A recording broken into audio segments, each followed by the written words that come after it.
Hello everybody, let's discuss कि कल market कैसे मूव कर सकती है। कल 24 अप्रैल को थर्सडे है। बैंक निफ्टी की मंथली एक्सपायरी है और निफ्टी 50 की वीकली एक्सपायरी है। उससे पहले मैं एक चीज़ बता देता हूँ। कल मैंने शॉर्ट्स भी डाला था, ये हमने बीटीसी के अंदर ट्रेड पंच की थी, जिसमें अराउंड 1:4 का हमने रिस्क रिवॉर्ड लिया। ट्रेड के पीछे रीजन डिस्कस करते हैं। मार्केट एक अप ट्रेंड के अंदर थी, back to back 2 red candles के बाद एक पुल बैक लिया और एनगल्फिंग कैंडल के साथ यहाँ से मार्केट ने बिहेवियर चेंज किया। इस बिहेवियर पे अराउंड 450 पॉइंट्स का एसएल डाल के मैंने 1:4 की ट्रेड कैप्चर की।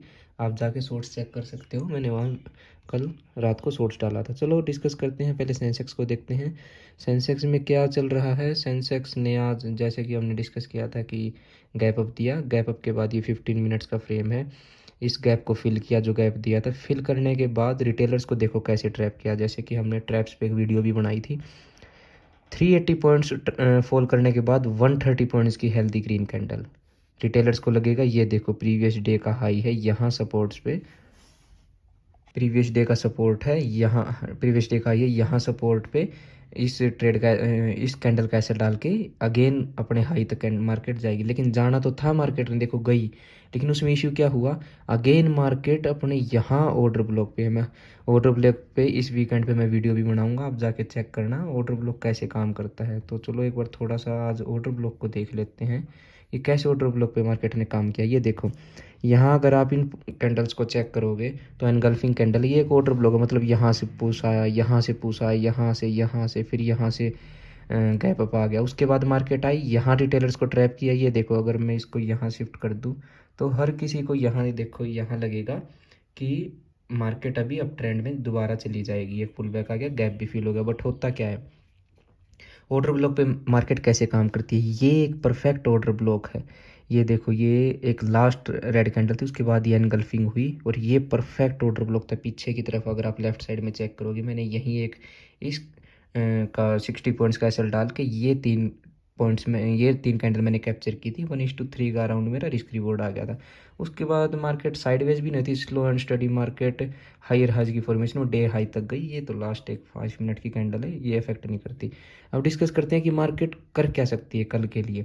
कल के लिए देखो, अगर आप 4 आवर फ्रेम पे देखोगे तो मार्केट ने स्टार्टिंग में बहुत ही ज़्यादा मतलब रिजेक्शन फेस की। ये एक बहुत बड़ा सेलर जोन है, अगर आप इसको शॉर्ट करके देखोगे तो यहाँ से बहुत ज़्यादा बड़ी बड़ी सेलिंग आई है।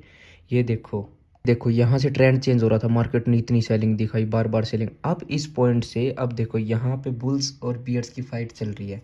उसको हम कैसे आइडेंटिफाई करें कि किसकी विनिंग होगी, क्या होगा। सेम पॉइंट से बहुत बड़ी रिजेक्शन आई अराउंड 600 पॉइंट्स की, बट सेकंड हाफ में मार्केट ने साथ के साथ रिकवरी कर दी। मतलब बियर और बुल की फाइट के अंदर बुल्स ज़्यादा एक्टिव हैं। सेम चीज़ को अगर आप डे कैंडल पे देखोगे, इसको समझने के लिए, सेम यहाँ से बड़ी बड़ी कैंडल देखो, इतनी बड़ी ग्रीन कैंडल के बाद भी यहाँ पे रेड कैंडल आई थी, मतलब यहाँ से सेलिंग आनी चाहिए थी। लेकिन अगर आप डे कैंडल को देखोगे तो पिन बार कैंडल बनी है, विच मीन्स कि सेलर्स ने अपने सेलर जोन पे बहुत ज़्यादा पुश करने की कोशिश करी। मार्केट आई नीचे, लेकिन सेकंड हाफ में एज इट इज़ वापस मार्केट चली गई। इस पिन बार का यहाँ पे मतलब क्या है, यहाँ से अगेन बाइंग आई है। और कल के लिए मैं क्या प्लान कर रहा हूँ, मार्केट अगेन गैप अप दे तो वहाँ अगर थोड़ा सा वेट करने के बाद हेल्दी ग्रीन कैंडल दे रही है तो मैं इस रैली को कैप्चर करूँगा। अगर आज की तरह रेड कैंडल दे के इस गैप को फिलअप करेगी तो वही ऑर्डर ब्लॉक पे मैं काम करके इस रैली को अगेन कैप्चर करूँगा। साइडवेज या अप गैप अप देगी मार्केट, गैप डाउन के लिए मैं थोड़ा सा कन्फ्यूजिंग हूँ। नहीं देगी, इनकेस अगर दे देती है तो मैं थोड़ा सा वेट करूँगा, क्योंकि उस सिनेरियो में मैं थोड़ा सा कन्फ्यूजिंग रहूँगा। और इसमें यही है, अगर आप बैंक निफ्टी को देखोगे, बैंक निफ्टी अपने ऑल टाइम हाई पे चल रही है। बैंक सेक्टर बहुत ही ज़्यादा स्ट्रॉन्ग है। और मैंने जो चीज़ बोली कि मार्केट गैप डाउन नहीं दे सकती, उसके पीछे रीज़न क्या है, मैंने परसों शॉर्ट्स डाला था, ग्लोबल मार्केट प्रॉपर डाउन थी। उस गिफ्ट निफ्टी भी अराउंड 60 to 70 पॉइंट्स डाउन थी। देन आफ्टर इंडियन मार्केट ने गैप अप दिया था, निफ्टी 50 ने भी अराउंड 57 पॉइंट्स के अराउंड गैप अप दिया था। मतलब इंडियन मार्केट बहुत ही ज़्यादा स्ट्रॉन्ग है। इंडियन मार्केट को फ़र्क ही नहीं पड़ रहा कि ग्लोबल मार्केट में क्या हो रहा है, क्या नहीं हो रहा है। कल निफ्टी 50 की एक्सपायरी है, चेक करो। अगेन वही अपने, ये देखो अपने ऑर्डर ब्लॉक पे आने के बाद, ये देखो यहाँ से इतनी बड़ी रेड कैंडल के बाद, मतलब इस पॉइंट्स को हमें मार्क करना है। यहीं से मार्केट ने इतनी बड़ी रैली दी है, कल अगेन मार्केट अगर गैप अप दे देती है तो यहीं से मैं इस बेस पे काम करूंगा ऑर्डर ब्लॉक पे। साइडवेज देती है तो यहाँ एक ग्रीन कैंडल का वेट करूंगा। गैप अप देती है तो मैं हल्का सा वेट करूंगा कि इस गैप को फिल करे और फिर इस रैली को मैं कैप्चर करूंगा।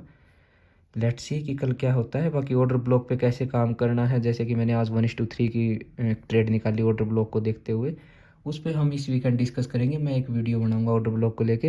बाकी आप देखो मार्केट ने वी शेप दे दी है, मतलब कि अपने सेलर जोन से सेलर्स ने पूरा जोर लगाया मार्केट को बियरिश करने के लिए, लेकिन साथ के साथ अपने ऑर्डर ब्लॉक पे आते ही मार्केट एज इट इज वापस ऊपर चली गई वी शेप की फॉर्मेशन की, विच मीन्स कि बुल्स काफ़ी ज़्यादा एक्टिव हैं। तो हम बियरिश तो नहीं रहेंगे। Let's see, hope for the best. Thank you.